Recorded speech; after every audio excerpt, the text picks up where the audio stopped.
दिशुची कला श्रीमुख अपूर्व नेत्रधारी कालिया शांत पहन्नी विजय हुई आषाढ़ शुक्ल द्वितीया तिथि को अभिवादन ज्ञापन करी समग्र अनंत कोटि ब्रह्मांड को पाप नाशन करिवा पाई समस्तंकु चर्म चक्षुरे देखिवा पाई से आसुचंती पहन्नी विजय हो श्रीअंगरे महाप्रभु भाव भक्ति कसी कसी धरातक धसी धसी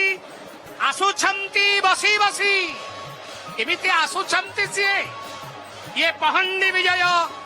बड़ अपूर्व विजय किए कहे जगन्नाथंकर पाद नाही किए कहे तांकर आखि नाही किए कहे तांकर हाथ नाही किए कहे तांकर कान नाही वेद कहे जे अपाणी पादो जवन ग्रहीता पश्यत्य चक्षु सशृणत्य कर्णः